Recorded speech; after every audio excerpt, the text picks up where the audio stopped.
Deirdre Mackenzie and Brett Wilson attended the University of Southern California, USC. Deirdre received a half-tuition scholarship and several scholarships and awards from the theater department that fully covered the cost of tuition, and Brett received a full scholarship to volleyball. Going to the same college at the same time, paying most, if not all, of their expenses was one of the few things they had in common, except for the desire to have children. Deirdre's height is 5 feet 1 inch. Weight, 105 pounds. Light brown hair, blue eyes, small A-cup breasts. Although she was a theater major, except for stage performances, she was an introvert and ambivert while attending USC. Deirdre had bad experiences with jocks during high school and avoided them completely if possible. She was attracted to guys of average height who were sensitive and trainable. Brett is 6 feet 5 inches tall, weighing 220 lbs, with blonde hair, brown eyes, an extroverted personality, who is good at hiding his intelligence with charm. He has a low opinion of people who regularly express emotions. He is attracted to tall, blonde women, regardless of their level of intelligence, and from his sophomore year of high school until his graduation from the University of Southern California, he did not date a single woman who was not blonde and at least 5 feet 10 inches tall. Even though Deirdre and Brett studied together for 4 years at the University of Southern California, they rarely interacted directly. They had the same English class in their first year, the same French class in their second year. They dated once as a couple in their freshman year because Deirdre's then date was good friends with Brett, and in their senior year, they both attended Fed 12. Brett was taking a class to help recover from an injury, and Deirdre got there by mistake, thinking she was signing up for Fed 120B, regular yoga, but saw no reason to transfer since most of her classmates were women, and Brett, a wrestler and football player, was the only one male. They had one unusual experience that they shared. During Parents' Weekend in their junior year, they sat at the same table during lunch, and their parents seemed to be very friendly with each other. Also, Brett's mother talked a lot to Deirdre, and Deirdre talked to Brett. After dinner, Brett's mother asked about Deirdre. "Deirdre seems like a very smart and attractive young girl, Brett. Have you ever met her?" "Come on, Mom. You know I only like tall, blonde, busty women like you," he grumbled, blushing slightly at first. "You're terrible," his mother sneered, hitting him on the arm. At the same time that Brett's mom was talking to him, Deirdre's mom was talking to her. "Brett seems like a very nice, handsome young man. Have you met him?" After an initial slight blush, Deirdre replied, "Mom, you know that I don't date jocks." "It's a pity," Deirdre's mother replied. "He would have been a great catch." "But I'm not a hunter, Mom," Deirdre laughed. Given their personalities, tendencies, likes, and dislikes, it seemed ironic that during the last half of their junior and senior years, even though Deirdre had difficulty seeing the audience from the stage, she could have sworn she saw Brett at least 4 times during stage appearances in plays in which she had a leading or starring role, and during at least 5 home volleyball matches. Brett was absolutely sure that he saw Deirdre in the crowd, and he even asked one of his friends to secretly give her ticket to the sold-out final game of the year, which was the de facto conference championship. Brett and Deirdre seemed to briefly gaze into each other's eyes whenever they were close. Both looked confused and perhaps awkward. About 16 months after graduating from university, Brett married Cheryl, a 5'11" blonde, busty who graduated from UC at the same time as him, and Deirdre married Kent Carlson, her UC boyfriend of 18 months, who had just finished graduate school at UC Business School, a sensitive 5'8" guy. Brett was entrepreneurial, and soon after graduating from university, he started a business selling electronic goods. Cheryl was his first employee and ended up with 5% of the business before they became romantically involved. Because they were smart, hardworking, and pleasant people, the business quickly became successful. Before the wedding, they agreed to have at least 2 children, although Cheryl seemed less interested in this than Brett. However, Brett was, as Deirdre's mother noted, a great find, and not wanting to risk him losing interest in her, she agreed with a smile, and also agreed to a prenuptial agreement that released Brett's 95% share of the business from community ownership.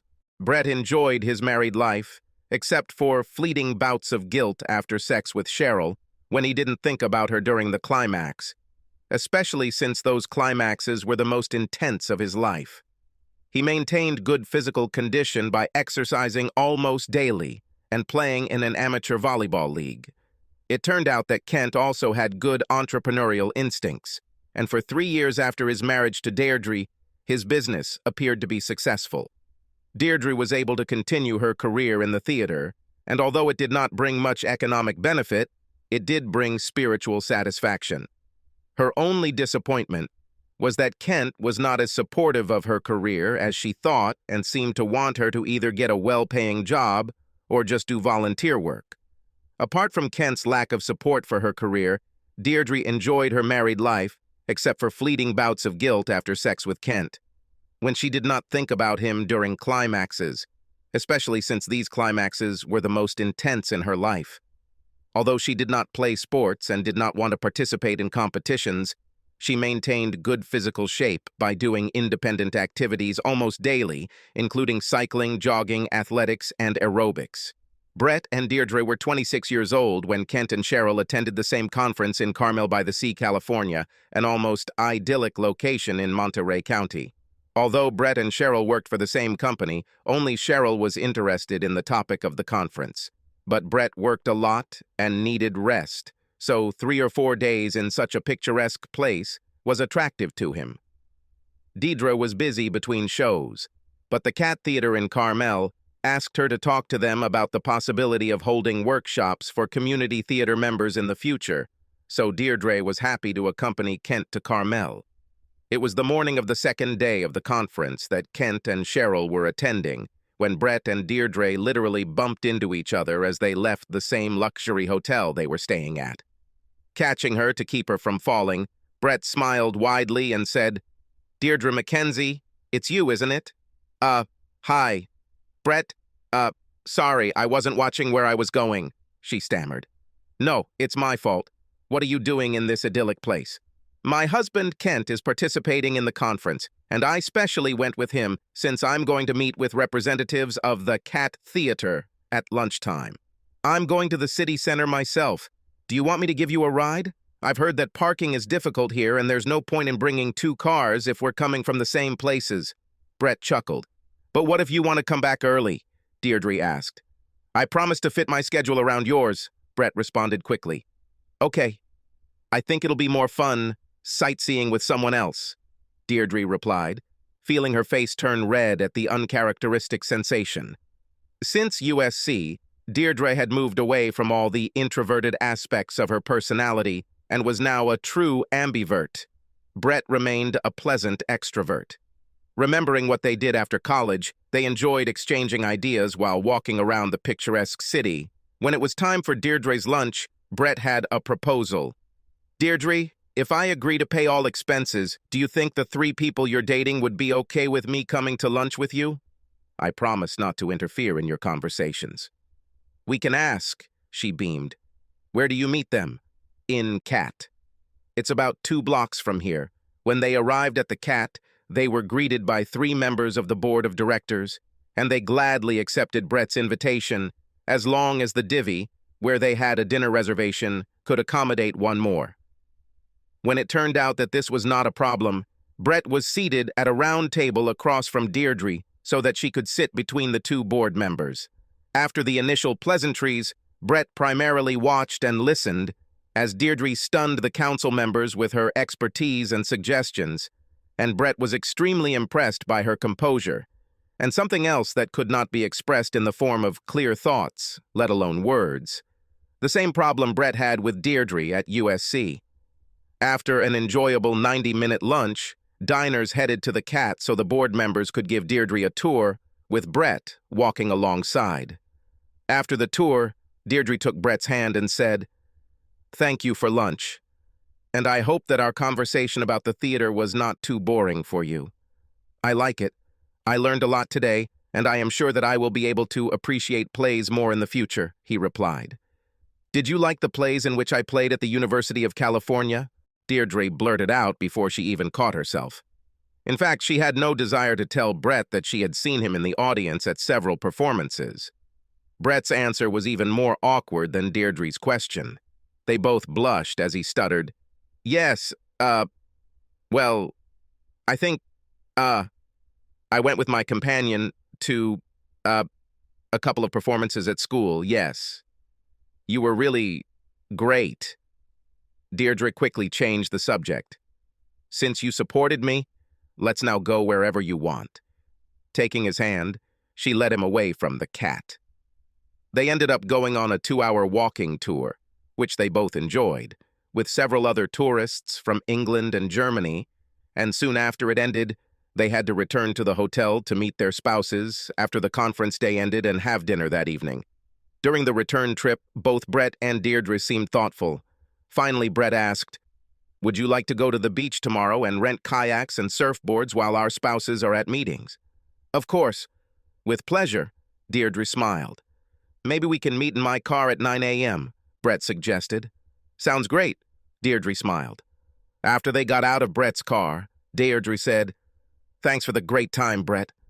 And then she stood on her tiptoes and kissed him on the cheek. After dinner and dancing, in different places and with different participants, Brett and Deirdre retired with their spouses to their luxurious apartment. Neither Cheryl nor Kent knew what was happening to them, as Brett and Deirdre attacked them with the readiness of newlyweds, resulting in all four of them having a great night's sleep.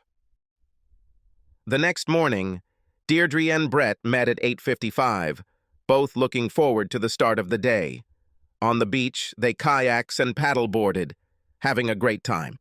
When 11:30 arrived, they had a quick lunch at a hut near the beach and lay on the sand for about an hour to digest their food. At the end of this time, Deirdre, in her bikini, which Brett's bulging eyes behind his reflective sunglasses really liked, asked, "What else would you like to do today, Brett?" Something seemed to click in Brett's head. He slowly took off his sunglasses, looking at Deirdre. Then he took her hands in his, sighed heavily, and said, "I promised myself 5 years ago that if I ever got a chance like this, I would ask. Even if you end up hating me, I have to take this chance. More than anything in the world, I would like to have sex with you." Brett was prepared for almost any answer other than the one he received. After at least a minute's delay, with Brett and Deirdre looking at each other in silence, Deirdre replied, "Not on the beach? We need a hotel room, but not the one we stay in with our spouses." Brett kissed her quickly on the lips and then said, "Pack your things." 15 minutes and a few awkward glances at each other later, they found themselves in the motel room closest to the beach. It was clear to both Brett and Deirdre that they finally had to admit that they had been having fantasies about each other for years. Why neither of them was willing to admit, let alone act on these thoughts during their time at USC was unclear to both of them. One would think that after years of boredom, they would pounce on each other like a pair of cats in the jungle. Another surprise was that they didn't. Brett and Deirdre carefully but purposefully removed each other's clothes as they stared at each other in the motel room. It seemed that they looked into each other not only in the eyes, but also in the soul. When they were both naked, Brett lifted Deirdre into his arms, and they kissed tenderly. Not with animal passion, but in a subdued manner of adoration. When they broke the kiss, Brett gently laid Deirdre on her back on the bed, and they began to excite each other with mutual caresses. After their mutual satisfaction increased the sexual tension, they became entwined. Their intercourse was tender and passionate at the same time. Brett showered kisses on her face and neck, and she wrapped her arms around his neck, as if holding on to life. Although Brett was not boisterous, he was energetic. Neither lasted long. Soon Deirdre was screaming in ecstasy, and Brett's grunts were interspersed with exclamations of satisfaction and joy. When they finally came out of the euphoria of climax, Brett pulled away and lay next to Deirdre, nose to nose, both with smiles of satisfaction on their faces. Deirdre spoke first. I can't believe I cheated on my husband. I hate cheaters. But when you told me you wanted sex with me, the only thought in my head was that, for reasons I could never rationalize or explain, I had an animalistic attraction to you from the moment I first saw you. I don't think I ever thought I'd like Brett to ask me out on a date, but I often thought I would really like to fuck him. That's probably why I said yes, even though I hate cheaters. Brett's smile widened. I hate cheaters too, but I rationalize my feelings for you, deceiving myself that even reality with you is just a fantasy. I never thought this moment would come, but I often dreamed about it. My feelings for you are so complicated that they are unreal. I don't know if my feelings are lust, love, infatuation, hunger, or some combination. I may not be physically or emotionally attracted to you, but I am like a moth to your flame. The happy, embarrassed pillow talk continued for a few more minutes until Deirdre moved her hand to Brett's crotch and his cyclops instantly saluted. Deirdre giggled. This time I'm on top, and no gentle caresses like last time. This time it will be sex to the fullest. Deirdre's prediction was proven correct when the lovers experienced a mutual finish of such intensity that they both briefly lost consciousness. 2 hours after they cautiously entered the motel room, Deirdre and Brett emerged beaming. After their swim, they drove back to the hotel, with Deirdre's head on Brett's shoulder and his hand on her thigh most of the way. They parked in the hotel parking lot and looked at each other nervously. I think it would be a very bad idea to have contact in the future or even exchange phone numbers, Deirdre said hesitantly. I don't want to deceive again, but in circumstances like today, I wouldn't be able to control myself. Brett nodded his head in agreement. You're absolutely right, and I feel the same way. I have fulfilled my biggest fantasy, other than having children, and I don't want to ruin your life or mine. Then he looked around to make sure no one was looking and muttered, "One more kiss." They exchanged a quick but passionate kiss and then parted, vowing never to see each other again. After Deirdre showered that evening, Kent had another nice wild ride before falling into a deep sleep. Deirdre was enjoying herself, but spent most of the night staring at the ceiling, just like Brett had done after bringing Cheryl to 4 climaxes. 8 months and 8 days after the end of the Carmel Conference, Deirdre gave birth to a frolicking baby girl weighing 7 pounds 10 ounces. When she first realized she was pregnant, she was terrified that it might be Brett's child, a possibility she had never even considered when she was overcome with lust while mating with Brett. However, her OB/GYN assured her, based on all normal signs, that she was pregnant before the conference. Although this was a great relief for Deirdre, she was still worried until little Carla was born. Carla had blue eyes like Kent and Deirdre, not brown like Brett and his parents, whom she remembered well from a long-winded conversation with them at Parents' Weekend during her freshman year at USC. Her OB/GYN did too, told Deirdre that Carla was clearly at full term. Her development had all the hallmarks of a full-fledged child, making it almost certain that she was already pregnant before having sex with Brett. Although both Kent and Deirdre were excited about parenthood, the responsibilities of raising Carla fell on Deirdre much more than Kent had led her to believe when they talked about children, both before the wedding and before she became pregnant. Kent was also not very supportive of Deirdre's acting career, but through her will, love, and ambition, Deirdre became an exemplary mother and continued her career. About 2 years after Carla was born, Brett was hosting a couple of clients, a man and a woman, in Pasadena. It was no coincidence that he met them there, even though his office and theirs were not in Pasadena, because it was the central location of all 3 offices, and for another reason, unrelated to geography. Another reason was that Deirdre was starring in Fernand Koppel's King Lear, a short play at the Pasadena Playhouse. After conducting business, Brett invited his clients to join him for a 6:30 performance of King Lear, for which he purchased second-row seats at the 86-seat Pasadena Playhouse, followed by dinner. They agreed, but they were a little confused by the fact that before the performance he bought 4 bouquets of a dozen roses each. As usual, Deirdre gave a wonderful performance as Liz Rico and received a standing ovation at curtain time. After the performance, holding roses, a dozen for each of the 3 women in the cast and the female director, Brett led his excited but wary clients backstage. Brett said to the security guard, "I would like to see the director. I have flowers for her and the women from the cast." This was a bit unusual for a board guard, but it was a change of scenery. So he agreed with Brett and soon returned with the director. "Hi," Brett beamed, extending his right hand and barely holding 4 dozen roses in his left. "I'm a friend of Deirdre Mackenzie and would like to see her and congratulate her on her outstanding performance, as well as give a dozen roses to you, her and the 2 other ladies involved in performance for a stunning evening of entertainment." Brett soon overwhelmed the director with his charm, handed out roses to the director and 2 performers except Deirdre, and then found her. She blushed when he handed her a dozen roses and blushed even more when he introduced his clients.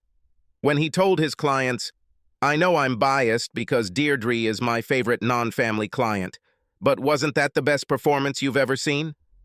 When the clients agreed, Deirdre's face turned completely red. Despite her embarrassment, she agreed to accompany them to dinner. All 4 of us had a great time at dinner. However, around 9 p.m., Deirdre began to fade after the intense performance and long day, and said she needed to go to the hotel. Brett dropped his clients off at their hotel and then drove Deirdre to hers, insisting she was safe as he walked with her to room 313 at her hotel. When she thanked him at the door for the roses and dinner, he said, "You look too tired to take a proper shower. Let me help." "No, you're a pervert," she grinned. "I remember what happened the last time I was in the room with you, and I couldn't walk normally for 2 days." "What if I promise to be gentle?" Brett begged, turning on his charm to maximum. Deirdre did try to fight off his seduction, but because she was tired and because deep down she didn't want to resist, she allowed him to take her to her room. Brett was very respectful as he undressed Deirdre, all the while complimenting her performance in the play and how sexy she was. He didn't try to fuck her in the shower or even really touch her private parts. I just washed it carefully and wiped it dry. However, after he dried her off, everything changed for both of them. Brett became sexually aggressive and Deirdre responded in kind. 5 minutes after Brett had dried Deirdre, she was screaming in climax as he caressed her sweet private part. Luckily, she was screaming into her pillow so as not to wake up the other hotel guests. 5 minutes later, she was riding him like a rented mule as he continued to caress her. Brett fucked her 2 more times that night, and when they woke up the next morning in each other's arms, they were as sexually satisfied as they could be, and the guilt had not yet set in. They dragged themselves out of bed and showered again, both too exhausted to have sex. As Brett got dressed to leave, Deirdre became serious. "I don't know why I let you devastate me last night, or perhaps why I devastated you too," Deirdre sighed. "But it must not happen again. If you come looking for me one more time, I will cut off your genitals. I hate myself for deceiving myself, and I won't let you manipulate me again." With steely determination in her eyes, she looked at Brett and said in a fake Italian accent, "Understand? You understand?" In Italian. "You're the best sex I've ever had in my life, but I understand, Capir. I feel guilty too, but I'm not sorry. I just regret not meeting you at USC. I know you were interested." After some delay and reddening of her cheeks, Deirdre replied, "Bullshit." "Then why did you come to my volleyball matches?" He grinned. "Because you came to my performances," she chuckled in response. Brett tried to kiss her goodbye, but she pushed him away. "I can't kiss you again," she muttered. "It's too dangerous." Brett squeezed her shoulder, smiled, and left the room. Deirdre had to take a nap before heading to the Pasadena Playhouse for the next evening's performance, the last of the short performances, and she was trying her best to put Brett out of her mind. As she and Kent tried to have another child, Deirdre was thrilled when she found out she was pregnant 4 weeks later. Again, she had slight concerns because Brett and she had sex without a condom, but 2 weeks before she had sex with Kent several times when she was in her fertile period, and that night with Brett she was not in her fertile period. period. Once again, her OB/GYN assured her, based on all normal signs, that she was pregnant prior to the night of debauchery with Brett, although apparently she did not tell the doctor about the encounter. Although it was a big relief for Deirdre, she was still worried until big boy Blake was born. Deirdre was relieved when Blake had blue eyes like Kent and Deirdre, rather than brown eyes like Brett and his parents. Her OB/GYN also told Deirdre that Blake was apparently born full-term and had developed all the hallmarks of a full-term baby, making it nearly impossible for Deirdre to believe that she wasn't already pregnant when she had sex with Brett. Deirdre and Brett's lives continued without further contact for almost 2 years before 2 life-changing events occurred, one affecting each of them. Brett was very concerned that Cheryl couldn't get pregnant even though they had been trying for years. Having children was one of Brett's main goals in life, and not having them made him feel like a failure despite his success in business. She and Cheryl were tested and were quite capable of conceiving a child, but for some reason it never happened. Cheryl was on a business trip when Brett needed to track down some charges on a business credit card he and Cheryl had. He knew she kept notes in a drawer in her office, but he didn't know which one. There was nothing of interest in the unlocked drawers, but after he found the key to the locked drawer and opened it, he found several folders related to credit cards. After finding out the information he needed, he put the business credit card folder back and saw a folder for a card he didn't recognize. He took it, opened it, and his life changed. It was a folder for a card in Cheryl's name, a card he knew nothing about. The very first document in the folder was a receipt from the doctor's office, dated just 4 days earlier, for a Depo-Provera shot. He didn't know what it was, so he took out his phone and looked for it. To his shock, he discovered that it was a well-known trade name for medroxyprogesterone acetate, a contraceptive injection containing the hormone progestin, and that Depo-Provera was given as an injection every 3 months to prevent pregnancy. Panicking, Brett dug into his credit card bills for the receipt and discovered a bill from the same doctor for the same amount as the first receipt, approximately every 3 months for the past 2+ years. "This bitch lied to me that she wanted children while still taking birth control," he screamed out loud. Brett didn't know what angered him more, the lies or the wasted time trying to conceive. Brett is a responsible guy. He immediately called Cheryl on her cell phone, told her as calmly as possible what he had discovered, and then said, "Get a lawyer, bitch. The divorce papers will be filed before you get home." Cheryl, desperate, returned on the first plane, but it was too late. The locks and codes on the house and garage had been changed, and even though it had only been 16 hours since Brett's call, his lawyer had acted quickly, and the divorce papers had already been filed. When Cheryl pounded on the door upon arrival, the documents had been filed, and the marriage contract had been executed. The divorce papers also included a letter from Brett terminating her employment and a check for a year's severance pay, according to her employment contract. Despite Cheryl's attorney's efforts to obtain court-ordered counseling, Brett never spoke to her in person again. During the 6 months that the divorce case lasted, Brett negotiated with several other companies to buy his business and sold it for millions of dollars by the time the ink was dry on the divorce decree.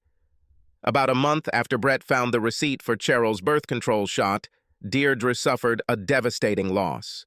Her husband, Kent, was going on a business trip to the same place where his parents were flying on vacation on his father's private jet. Deirdre begged Kent to take a commercial flight as she was less than thrilled with her father-in-law's flying abilities, and there was a chance of bad weather on the day they were due to fly. However, Kent brushed aside her concerns and flew with his parents. The tragedy that Deirdre tried to protect herself from happened. The plane crashed during a storm, killing Kent and both of his parents. Unfortunately, Kent did not have as much life insurance and savings as Deirdre thought, so her economic situation, although not bad, was not easy. She put more effort into pursuing her acting career, and luckily her parents lived nearby and were very helpful with the children. At 8:30 on a Wednesday morning, 6 months and 2 days after Kent's death, there was a knock on Deirdre's door. Precocious and recently turned 5, Carla, despite her mother's insistence that she never do so, opened the door to see a tall, blond man standing there. After the initial shock of both the fact that a 5-year-old girl answered the door and her appearance, Brett found his voice and said, "Hello, young lady. Is your mother home?" "Who are you?" asked the little girl articulately. "I'm Carla, and I just turned 5 years old." "Well, 5-year-old Carla, please tell your mom that Brett Wilson has come and I'd like to talk to her." He smiled. At that moment, Brett heard a noise behind Carla and Deirdre's voice. "Carla, I asked you not to open the door." And the sound of footsteps. A few seconds later, Deirdre appeared in the open door in shorts and a t-shirt, no makeup, with disheveled hair, with 2-year-old Blake in her arms. Brett thought she looked amazing. "Brett?" a frightened Deirdre screamed, and then, stuttering, asked, "What, are you doing, what, here?" Which Brett interpreted as, "Why are you here?" A little taken aback by Blake's appearance, Brett calmly answered with a smile, "I hope you'll let me in so I can explain everything. I'm just trying, I need to get ready for an audition, and I can't find a babysitter," she stuttered. "Maybe I can help." He smiled, and then carefully walked past her and the children into the house. Deirdre was clearly embarrassed by her disheveled appearance and agitated by the circumstances, but was eventually able to explain that her nanny had canceled the appointment last night. Her mother had agreed to come today, but had woken up sick and did not want to infect the children. "When do you need to either confirm an audition or cancel it?" Brett asked calmly. "By noon," she answered. "Then let's see if I can establish contact with your children by then, and if so, then I can watch them," he continued. Deirdre was stunned, but wasn't sure she wanted to turn it down, as she really wanted the role she was auditioning for. He convinced her to at least think about it. As he continued, "In the meantime, I can help you prepare breakfast for them and tell them why I'm here." Okay, maybe," Deirdre replied. "I need to change my clothes first because I look—" But Brett interrupted her by saying, "Great, you look great." She blushed. Brett then sat down on a chair and showed some magic tricks to Carla and Blake, who clapped their hands happily. Then, after Deirdre showed him where the cereal and bowls were, despite his remark that she looked great, she went off to change into something presentable, do her hair, and put on some makeup, so excited that she didn't question why she was like that. Excited. While Brett sat and chatted with the children while they ate, Deirdre returned. She asked him in a whisper, "Why are you here?" Brett smiled and, between teasing and laughing with the children, said, "I was recently divorced, heard about your husband's untimely death, waited 6 months, which I considered a respectable amount of time, and then came to you to see if we could have a mutually beneficial long-term relationship. Are you trying to get into my panties again?" Deirdre asked, but not with anger or contempt. "Of course I do," Brett smiled. "But I want more. I want a loving, long-term relationship. I've denied that I'm attracted to you for too long, and I want to find out if my infatuation with you will last." Deirdre was confused, but at that moment, she had no intention of kicking him out. After all, he was the best sex she's ever had, and she hadn't had sex since 2 weeks before Kent died. So she changed the subject, and between talking to the kids, cleaning up after breakfast, and entertaining the kids at playtime, they talked about their lives since they last saw each other, including Brett's discovery about Cheryl and Deirdre's dissatisfaction with Kent's infrequent attention to the children and lack of support for her career. By midday, it was clear that the kids were already attached to Brett, so Deirdre got dressed for the audition. As she prepared to leave, she gave Brett her cell phone number, and he gave her the keys to his Corvette, while asking for the keys to her minivan with child seats in case he wanted to take the kids to the park or to lunch. Luckily, the Veda didn't have a stick shift, so after a brief briefing from Brett, she was off. Deirdre returned home around 4:30 and heard laughter coming from the living room. When she looked in, both children were sitting on Brett's back, riding him like a horse, squealing with delight. They paused the game to hug Mom and then went back to riding Brett until she changed into casual clothes and returned to the living room. The four then began to discuss what each had done that day. Little Blake was stuttering and talking so excitedly about going to lunch and going to the park that it was hard to understand him, and Carla was talking non-stop about the swing, reading books, and generally having a fun day. Deirdre quickly realized that Brett had given the children more high-quality attention in one day than Kent had in the last month of his life. When she managed to get a word in edgeways, Deirdre answered Brett's question about how the audition went. "Very good. I hope they call me back," she smiled. After the kids got cleaned up, Brett took them out to dinner, and when it was time for bed, both kids insisted that he read them 2 bedtime stories before they went to sleep, which he happily agreed to. When they were both put to bed, he and Deirdre chatted. "Thank you so much for today," she purred. "The kids obviously loved it, and you saved my life. Today during dinner, I got a text back, but unfortunately also another one from my mom saying she's still sick. So I was wondering, I was wondering if I could, impose..." Deirdre hesitated until Brett interrupted her. "I would be happy to see the children again tomorrow," he smiled. "Thank you. You're so kind," Deirdre stuttered, looking into Brett's eyes and feeling her arousal grow before Brett stood up and picked her up. "What time do you want to see me here tomorrow?" he asked. "Wouldn't 8 o'clock be too early?" she asked. "Then see you later." He smiled, quickly kissed her on the lips, and left. He wanted so badly to have her right then and there, but he was playing the long game. Well, at least the middle game, and decided it was best to hold his fire until the right moment. Brett arrived at Deirdre's house at 8 o'clock sharp, and the children greeted his arrival with shouts of joy. It was clear that Deirdre was making a special effort to look good for him, and he quickly kissed her on the cheek and whispered, "You look amazing," making her blush. While Deirdre took Brett's Corvette to the audition again, Brett took the kids to the zoo, lunch, a children's amusement park, and, although they were too young, a miniature golf course. When Deirdre returned home at 5 o'clock, excited to have been given the lead role in the play, the children were already asleep, passed out from a long, exciting day. Brett bought some groceries and prepared dinner for Deirdre, and a simpler dinner for Carla and Blake after they got up from their 2 hours of rest. After another story, when the children were already asleep, Deirdre thought that Brett might leave again. With the shyness of a little girl, without looking him in the eye, she said, "You know, you could stay the night if you want." This was music to Brett's ears, but he wanted to tease her, so he said, "Oh, I didn't know you had a 4th bedroom where I could spend the night." And again, without looking him in the eyes, Deirdre answered modestly, "Well, maybe you could sleep with me." Brett walked up to her, lifted her chin, kissed her passionately, and then replied, "You'll have to sleep a little, sexy."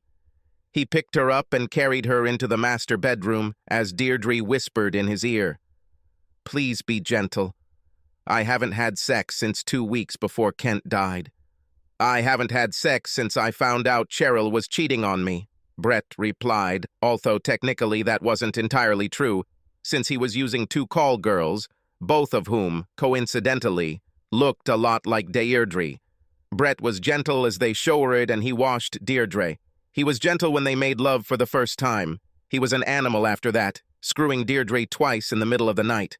After they finally fell asleep, Deirdre and Brett were rudely awakened by Carla and Blake jumping on them the next morning, thankfully without removing the covers which would have exposed their naked bodies. The children were delighted to have Brett there, but were eventually persuaded to play a little on their own while the adults got up. After the children left, Deirdre came face to face with Brett. "I want to tell you something that might make you reconsider your long-term relationship with me, no matter how great the sex is. I had my tubes tied after Blake was born, so I can't have children with you." "You already have 2 from me," he chuckled. Deirdre moved away from him. "What do you mean?" "I mean, I'm Carla and Blake's biological father, that's what." "Why do you think so?" asked the amazed Deirdre.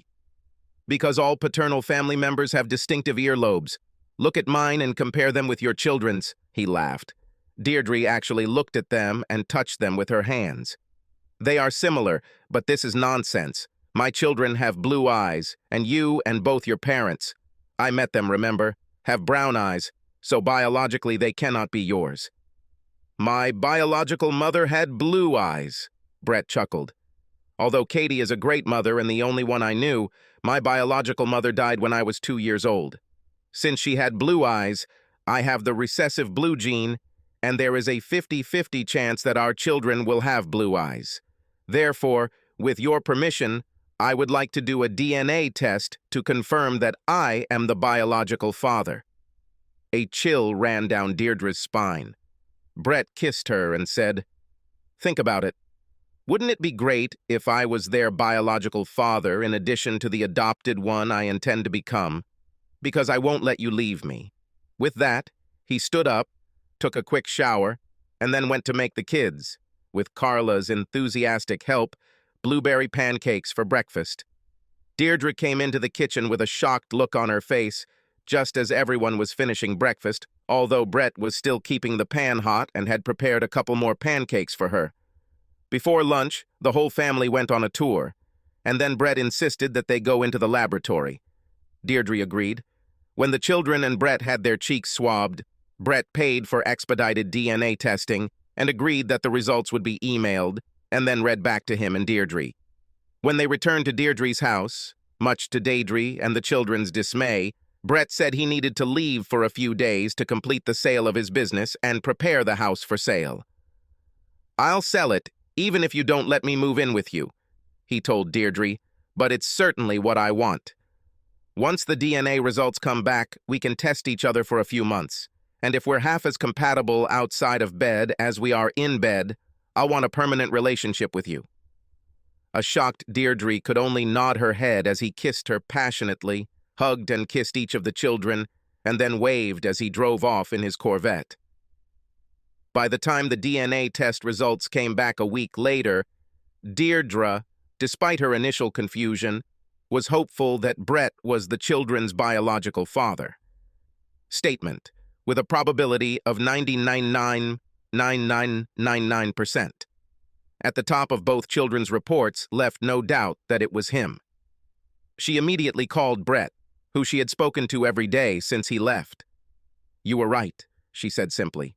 "I'll be at your place tomorrow, and get ready for some hot sex," was all Brett said before ending the conversation. The next morning, Brett was greeted by laughing children. Handing each a gift, he fervently kissed the smiling Deirdre. After another full family day, the kids were put to bed. Brett read them 2 more stories, and then sat Deirdre down at the kitchen table. "During my absence, I kept my lawyer busy," Brett chuckled. "Here is the first document that, with your permission, will legally change the children's birth certificates, indicating me as the father. The second is a prenuptial agreement. If, as I hope, our relationship progresses to marriage, it stipulates that if I cheat on you during the marriage, you will receive $2,000, and the rest of the property will be divided 50-50. Since I seduced you when we were both married to others, I want to reassure you, because I will never cheat on you." Deirdre looked through the documents and then turned to Brett. "The marriage contract is not mutual. It does not provide for punishment in case of my betrayal. It needs to be revised to say that if I cheat, you will receive $2,000 of your money separately from the common property before everything is split 50-50. Now take me to bed so we can finalize these transactions and start determining, is our relationship long-term?" After 5 months of marriage, during which the children and Deirdre were the happiest they had ever been, she began to hint at receiving the jewels. Brett asked Deirdre's parents to babysit when he took Deirdre to Hawaii for a week, proposed at midnight while they lay naked on a blanket on a remote beach, and 2 weeks later, after buying a new, bigger house, they got married. Both grandparents were delighted with this situation.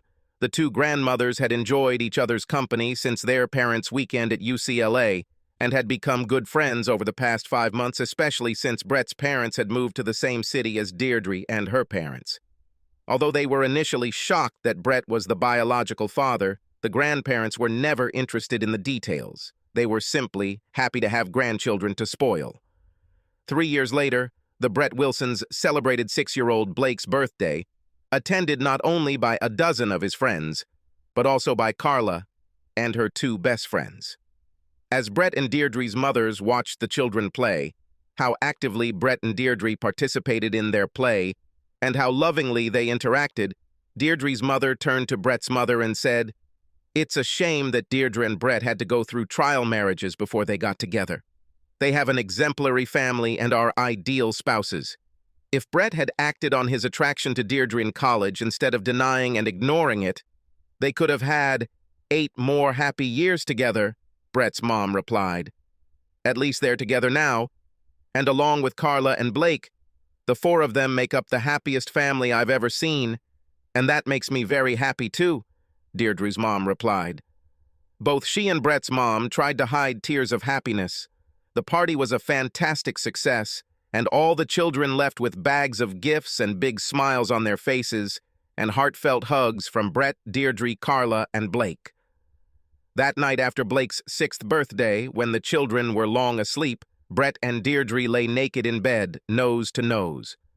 My 19-year-old self would be appalled that I'm married to a short, flat-chested brunette who makes a living from emotions. What could I say to him to calm him down? Brett mused out loud with a mischievous grin. That she has sex like a bonobo, so that you can barely keep up with her. That's what you should tell your dim-witted 19-year-old jock, you half-wit. Now, take me and let me rock your world for the 10th time this week. Deirdre snapped with her own mischievous grin. He did. She is too.